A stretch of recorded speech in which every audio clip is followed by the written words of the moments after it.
A castle full of mystery and deception is a castle full of traitors. Back for a second season, we introduced 12 brand new contestants to reality TV, hoping to prove their worth and reach the end to win the whole game. However, they will have to step it up this season as we bring 12 contestants from other shows, and they are not here to fool around. This season's format is very similar to last season's. We will begin the game by selecting our traitors at the round table. A murder will occur every night where the traitors will select to kill one faithful. However, they have to consider a very important factor, and that's the shield. Every day, the players will get the chance to nominate themselves for a chance to earn a shield. If they do, they won't be allowed to vote at the following banishment. Then, the players who did not volunteer themselves will secretly vote for who they would like to give the shield to. The person with the most votes will secretly get themselves a shield.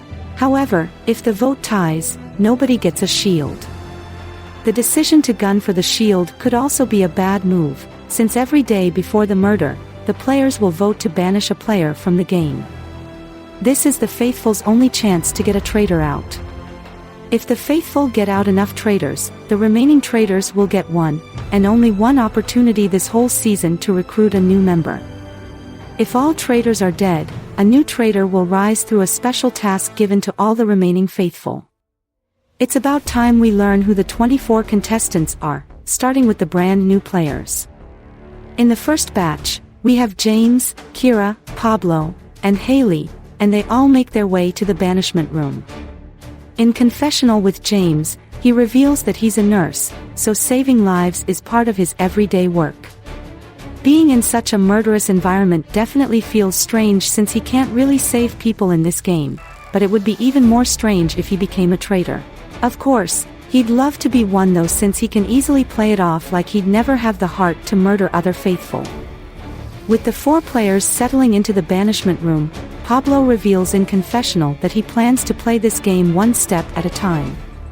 Many people tend to play too hard too fast, but he needs to be very meticulous. However, he won't remain quiet at any point. He will make sure to speak up at any opportunity and provide useful insights.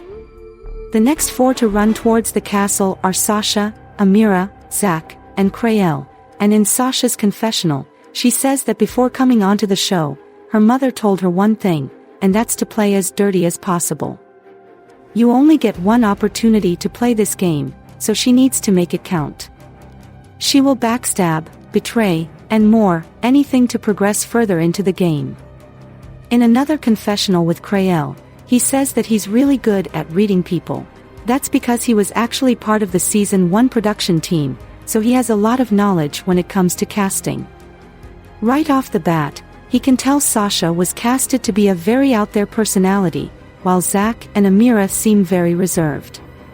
Krael admits he has a big mouth, so his strategy will be to get quiet people to speak up so they don't hide for so long in the shadows. After the 4 players enter the banishment room, the last 4 new contestants make their way to the room, those being Penelope, Yasu, Darla, and Tim. In Penelope's confessional, she admits she has a drinking problem. She is a wine tester after all. She loves to drink so much that she can identify different wine brands pretty easily just from tasting them. Will wine get in the way of her gameplay? She doesn't care. She isn't going on a wine diet. The last 4 new contestants enter the room and sit down, meaning we only have 12 more players to go, and none of these newbies know what's coming. The first 4 reality TV stars start making their way to the banishment room, those being Pascal, Nita, Danielle, and Jeff. In Pascal's confessional, he introduces himself as the strategic king that nobody can outplay. He made it very far in the 2 seasons of Big Brother that he played in, and everyone knew him as the strategist. Looking around him, he noticed Nita right away because she competed on All Stars with him, though she got first boot. That won't let him underestimate her. She can be a very deadly social player. In another confessional with Nita, she says that Pascal better watch out, because she's not letting him outsmart her. Absolutely not. The 4 stars then enter the banishment room, and a lot of the newbies immediately recognize some of them, shocked to see them. In confessional with Haley, she makes a confused face, wondering why everyone is so hyped to see 4 basic-looking people. Clearly, they are known for something, but she doesn't know any of them. At least she won't care about banishing them from the game when their time comes. With the first 4 stars settling into the room, the next 4 enter the castle grounds, those being Stephanie, Cassandra, Darren, and Alessandro. In confessional with Cassandra, she reveals that she and Darren are actually boyfriend and girlfriend ever since their appearance on Big Brother International Season 2. That means they've been together for about 2 years now, and here they are back on TV again. She's nervous about how the other contestants will perceive them, knowing they are entering as a couple, but she won't let that stop her from playing this game the way she wants to play it. She wants to put others on the edge of their seats. She's here to catch traitors, or even deceive faithful. With the 4 getting closer to the banishment room, Alessandro reveals in confessional that him and Stephanie come from teams at war. He had a little flirtments with Danielle originally, but then he started getting feelings for Chris. They ended up dating after the show, but now they are exes. Cutting to Stephanie's confessional, she is absolutely disgusted to see Alessandro on the same season as her yet again. It's super awkward, not to mention. They broke up a few months after teams at war, and she thought she'd never have to see him again. Lo and behold, they have reunited once again. The 4 players then enter the banishment room, and everyone is shocked to see who is back on TV. In Kira's confessional, she cannot believe her eyes right now, seeing so many kings and queens just a few meters away from her. She loves Cassandra and Darren so much, and even Nita, who is so good at making people feel comfortable. With the 20 players observing their competition, the last 4 returning players enter the castle grounds, those being Crystal, Olivia, Emma, and Jonathan. In confessional with Emma, she says that people are probably surprised to see her back. However, she has some unfinished business. She couldn't play the game she wanted to play back on Survivor, so a game like Traitors is perfect for her. She doesn't have to go on an island, and she gets paid for appearing here. That's a double plus for her. She can now break hearts in style. In another confessional with Olivia, she reveals that she was an emotional mess on Big Brother, but now she wants to test her emotions even further on the Traitors. Can she keep her head in the game despite the constant mayhem? The final remaining players enter the banishment room, and once again, people are hyped to see them, minus Haley and Penelope, who don't know a single person. With everyone seated in the room, everyone is told that they are about to find out whether they are a traitor or not. The lights will turn off, making the room pitch black. Anyone's shoulder that gets tapped will get the message that they are a traitor. The number of traitors will remain hidden from everyone, minus the traitors of course. They will all meet tonight to learn of each other's identity. In Crystal's confessional, she says that she came to play. She's not here to make friends. In fact, she never is. She's highly competitive, and with a game like Traitors, she wants nothing but the winning crown. She wants that traitor role badly. In another confessional with Darren, he says that it would be cool if one of him or Cassandra become traitors so they can protect each other from murder every night. If he gets the role, he of course can't reveal that to Cassandra, but he will never betray her. It makes no sense for them since they already came in as a package deal. In another confessional, Amira says that she actually wants to be a faithful because in this game, you are more likely to be caught in a lie if you are purposely lying. At least as a faithful, she has nothing to worry about. She can be as honest as she wants and still be very strategic each banishment. In the room, the lights turn off, so nobody can see a thing now. As everyone sits in silence, James gets his shoulder tapped first, and in confessional, he says he's actually pretty pumped to play this game as a traitor. He can play up his innocent, healer characteristics, and secretly play a conniving game. Back in the room, Stephanie's shoulder is tapped, and in confessional, she smirks because she can already imagine how much chaos she can stir up without having to put her game on the line. She dyed her hair red for a reason, and that's to turn up the heat in here. Haley is the next to get her shoulder tapped, and then the final person's shoulder tapped is Nita. In confessional, Nita says that she's thrilled to have become a traitor. She wants redemption from all stars. This season might just be hers. Back in the room, the lights turn back on, and everyone either wipes their eyes or observes the other players. In confessional with Jonathan, he says that he immediately looked at Cassandra and Darren when the lights turned on. They are coming into this game as a pair, which can be very dangerous. If he figures out one of them as a traitor, they will need to go as soon as possible to remove that extra number for the traitor team. In the room, there's a bit of fun chatter amongst the players, and Nita turns to Danielle, asking her about her relationship with Alessandro since they had a rough ending on Teams at War. Danielle says that she's not thrilled to see him, but she's going to put that season away and play this game like it's brand new for them. In confessional with Danielle, she admits that she's going to have to play smart and put aside her negative feelings towards Alessandro. She doesn't want to play this game emotionally, and it's not a problem for her to begin with considering her flight attendant occupation. In the room, Sasha raises her voice a bit so everyone can listen to her for a moment. She asks if anyone would like to bring up any early thoughts, and Pablo says that all he knows is that he heard shuffling on his left when the lights were off, so he's keeping Haley and possibly Sasha on his radar. Haley turns to him and sternly asks if she's not allowed to move around on her chair in the dark, and Pablo says that he's only pointing this out in the case he gets murdered and never gets to present this little piece of information. Sasha says that she never heard any noise around her, but she's not saying he's making it up if Haley is admitting to shuffling around on her chair. Haley then says that shuffling around on her chair has nothing to do with the role she has, so this early accusation means nothing to her. In confessional, Haley slips out a curse word, feeling like she already outed herself as a traitor. She moved around in her chair when she got tapped on the shoulder because she got scared in the moment, but she didn't think Pablo would hear that. Back in the room, Zach points out that it's logical that they have at least 4 traitors here. It's possibly a 2-and-2 split, so 2 newbies, and 2 returnees. Nita adds that it's probably 2 women and 2 men, so they could deduct the traitors through this method. Everyone seems to agree with this, and Tim says that he personally feels like their first banishment tomorrow should be influenced by the first murder. If a man dies, a woman should be banished, and vice versa. Emma says she doesn't understand that logic since balancing out the genders decreases their chances at finding a traitor. If anything, they need to ensure one gender gets voted out one after the other, and she personally feels like the men need to go, and she's not sorry about it one bit. Everyone is a bit stunned by Emma's thoughts, and in confessional, Jeff says that there's no way people are going to listen to Emma, especially all the guys in here.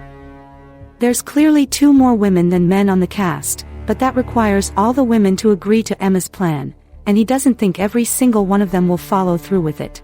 Back with the group, Emma says that she's just coming up with a viable strategy that can clear out 2 traitors early on, and the remaining men won't have to worry about getting banished until the recruitment.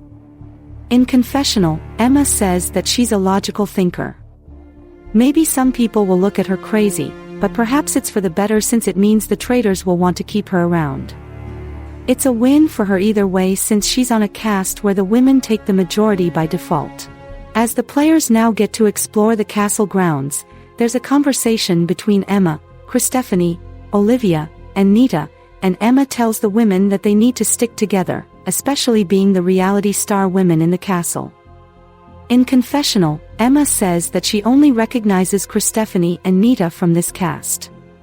Christephanie is active on social media, and no shade to her, she sometimes seemed annoying constantly tagging her and Malum to internet jokes. But hey, she's here so it'll work out for her. Then there's Nita who she knows through her own friends since her friends loved her on Big Brother. She doesn't know much else about Nita, but maybe they'll get to know each other this season. At the end of the day, she wants to get rid of all the men at these banishments so they can get 2 traitors out easily.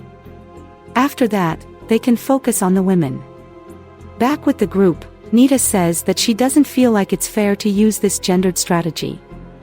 They should all be loving and accepting of each other, and Emma tells Nita she's on the wrong show then. In confessional with Nita, she flops her head forwards and says that she can already tell Emma will be a problem. She hates her attitude and strategy. Thankfully, she herself is a woman traitor, so she's in the clear from Emma's target list. Back with the women, Pablo and Zach join the group, and Olivia welcomes them into their group chat. Pablo asks the women if they have any early suspects, and Christephanie says that she is actually willing to jump onto his claim earlier about Haley and back it since Haley seemed very strange in her response to said claim. Pablo smiles and says that he's almost certain Haley shuffled in her seat in reaction to getting picked as a traitor. He would have understood if she shuffled multiple times, but it only happened once. Zach says that he will obviously hear Haley out before confirming his vote for her, but as soon as she says something off, she's a goner. In confessional, Zach says that he's suspicious of Haley for the shuffling claims, and he is also suspicious of Christephanie because she's typically more sociable based on her previous season, but now she's more observant. Perhaps he's overthinking it though, considering this isn't the show, Teams at War. Outside, Haley, Crael, Kira, James, and Tim chat, and Crael immediately says that there are some strong reality stars on this cast, which is worrying. Tim feels like Emma is the biggest red flag because she's already acting messy. In confessional, Tim isn't vibing with Emma, nor will he eventually vibe with her.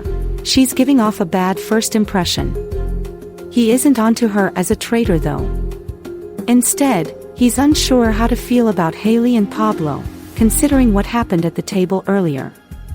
Tim then asks Haley how she feels after getting called out by Pablo earlier, and Haley says that she's weirded out by him. Not only is he going off of a slight shuffle, but he's also playing so hard right off the bat for no reason. Kira tells Haley not to sweat over Pablo's claim since this is only the start of the season. James agrees and says that there's so much more waiting to happen. Not too long after, Haley sits with Pablo, asking him why he's so fixated on her movement during Lights Out, and Pablo tells her he's not fixated on her necessarily. He only pointed out what he heard, not who he thinks is a traitor. In confessional, Haley says that the smart thing to do as a traitor is to build as many bonds as possible. In that case, she unfortunately needs to build a bond with Pablo so he can get off of her neck. Although she hates to talk to him, she has to force herself to do it. And it's seemingly working. Pablo then tells Haley that he's actually more concerned about other people, including Emma, who is pushing for the men to get banished every round. Haley thinks Emma will have zero sway this season, so he shouldn't be bothered by her. Pablo shrugs and says that no matter what, he won't accuse anyone if he doesn't have good reason to, and that includes Haley. Haley thanks him and says that this conversation is very reassuring for her. Meanwhile, Penelope finds the bar and observes what drinks there are available. In confessional, Penelope says that she's obsessed with wine and she doesn't mind other types of alcohol. She immediately wanted to scout for the options in the Traitors' castle, and she's happy to announce that they have some really good, expensive stuff in here. Back in the room, Penelope makes herself a drink, and Darren and Cassandra walk in together, noticing her at the counter. Cassandra asks her how she's doing, and Penelope says that she's feeling like it's drunk hour. Cassandra quietly nods and Darren asks Cassandra if she wants to head outside, and she immediately says yes. In confessional, Cassandra comments that the newbie casting is definitely a choice. There's a handful of them she would never expect on television, and here they are making themselves look silly. Enough time has passed, and it's time for the players to head to their first faithful crown ceremony of the season. Everyone has a seat in the courtyard where it will take place every day. During this ceremony, the players will get to volunteer themselves if they wish to both lose their vote and have a chance at getting a shield which could save them from murder the following night. The remaining players who do not volunteer will then secretly vote one of them to earn a shield, and the person with the most votes gets it. If the vote ties, nobody gets the shield, and nobody will know of this result. The person with the shield may choose to keep their shield hidden or reveal it to other players. Although these rules are the norm for faithful crown ceremonies, today's is very different. Today, everyone will vote for someone to earn the power to nominate 3 players for murder. One of those may 3rd or may not be murdered tonight, as it's up to the traitors if they want to murder any of them. They can skip murder even if a faithful is within the nominated bunch. Otherwise, one of them will be murdered.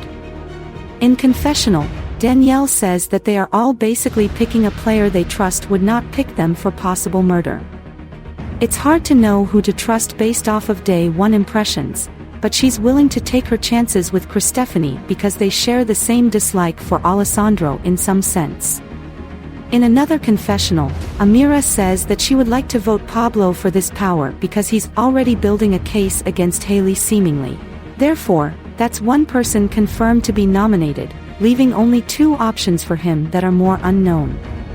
In another confessional, Darren says that he would love Cassandra to get the power, and then in Cassandra's confessional, she says she's voting Penelope to be casted for Housewives.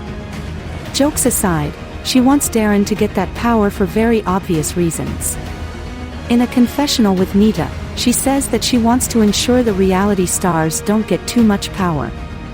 There needs to be a good balance between the sides in case her traitor team includes more newbies. Therefore, she's willing to place her vote onto Yasu. Perhaps he's an under-the-radar traitor. Back with the cast, the results are in, and it's revealed that Pablo has received the most votes, meaning he now has the power to nominate 3 players for possible murder. Pablo smiles and thanks everyone, and in confessional, he admits he did not expect to receive the majority of votes. He's glad he's safe at this first possible murder, especially after calling out Haley at the table. However, he's here to play this game as if it's his only opportunity to play, so he's going to play hard as much as possible. Back with the group, Pablo says that before he reveals his 3 picks, he wants everyone to know that him and Haley had a proper conversation about his earlier call out of her, and it's important to know that he feels like Haley was genuine with him about being a faithful. Of course, it's too early to know, but he doesn't want to put her up for possible murder.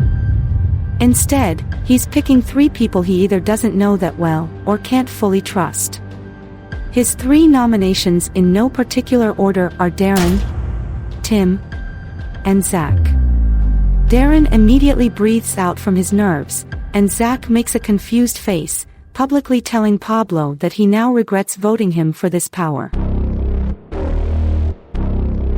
In confessional, Zach is quite upset that Pablo picked him for possible murder so randomly. He thought they built something nice naturally. They bonded over not trusting Haley, but now it's all down the drain after one conversation he apparently had with Haley. He won't let this be forgotten by everyone else. Back with the cast, Pablo shrugs in response to Zach's comment and says that he came to play this game hard, just like many other people. Zach smirks and says that it's quite strange how quickly he switched up on Haley. It's as if they revealed their true identity to each other. Pablo says that it's not possible because traitors can't reveal their true identity to anyone unless they speak to other traitors, and in this case, none of the traitors know each other's identity yet. Zach responds that it's clear how he knows this, and Pablo says in confessional that Zach is strictly bitter for going up for possible murder. He doesn't care because Zach is someone he doesn't fully trust. He seems like someone who wants to attach himself to big, popular groups, which could be a good traitor strategy. With there being some more time to roam the castle before nighttime, Tim talks with James, Darren, Yasu, Amira, and Sasha about Pablo's strange switch-up on Haley, resulting in strange nominations. Darren feels like Pablo is just a superfan who wants to make his big move day 1. In confessional, Darren understands Pablo's excitement to play this game hard. However, it's not gonna work with the reality stars. They already claimed their legendary status, so any of them won't mind kicking him out early if he becomes this unexpected entity in the castle. The fact that he put him, Tim, and Zach up randomly but not Haley raises a lot of questions. Back with the group, Sasha says that she doesn't like what Pablo did.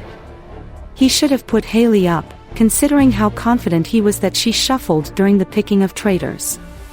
In confessional, Yasu says that he feels like his mind will explode with how erratic Pablo is acting. To be fair, everyone should have seen this coming from him ever since he spoke up first after the lights turned on to call out Haley.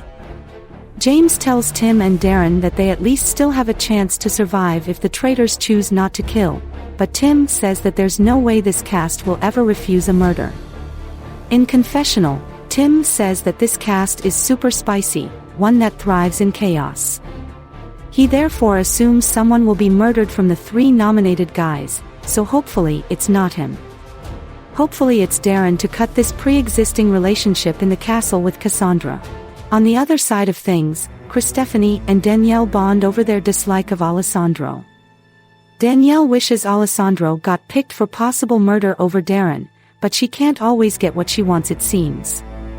Christephanie laughs and tells Danielle that she never thought the two of them could become a duo on a reality show, considering she got her out on Teams at War.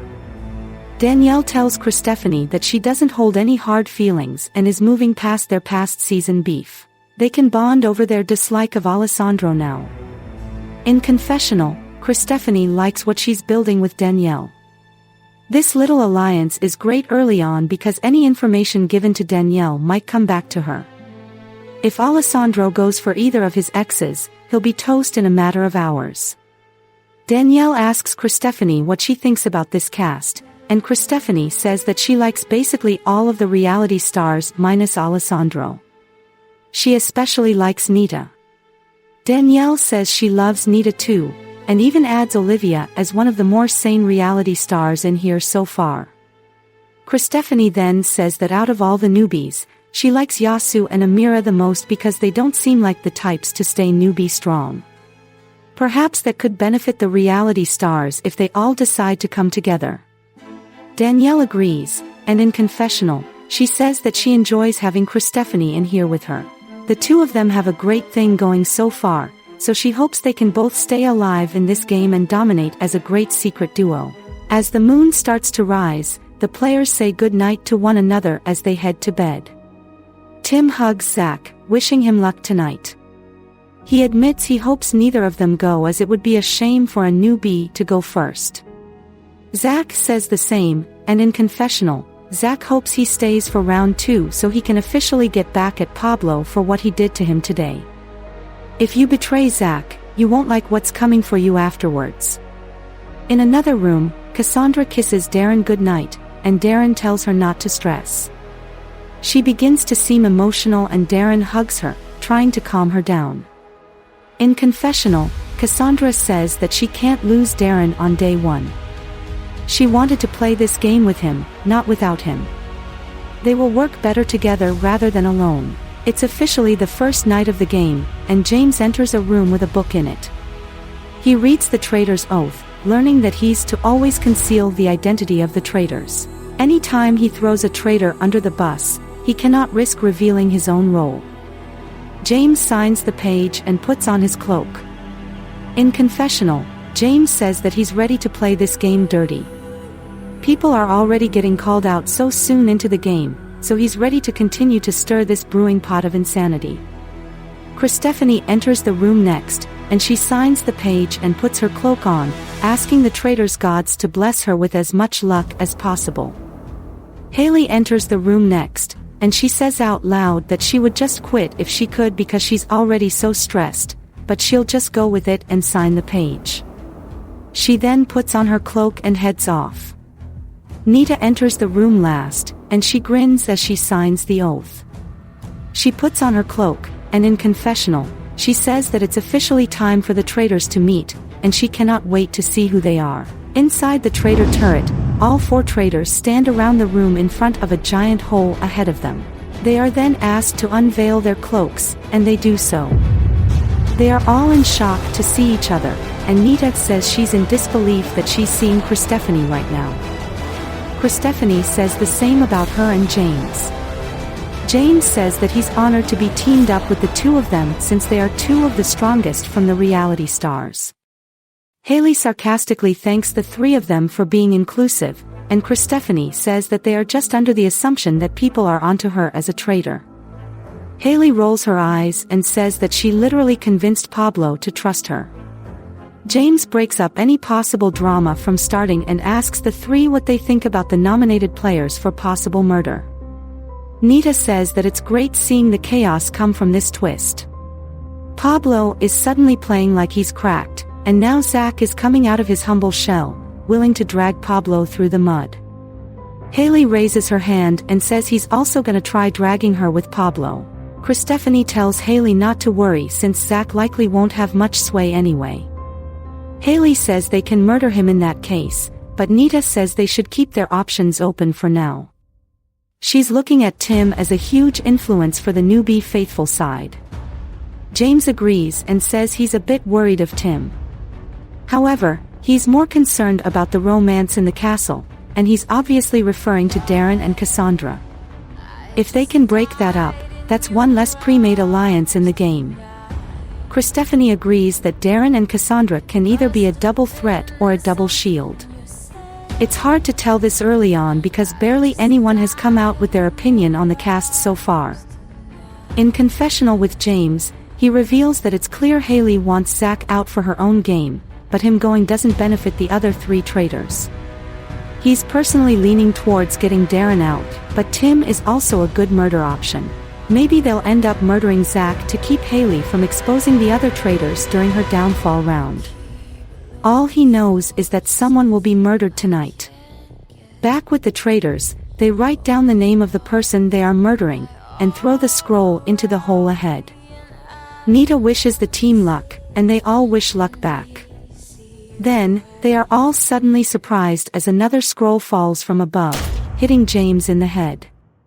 He picks up the scroll and reads it to the rest. The four traitors find out that they have the opportunity to recruit a fifth traitor onto their team.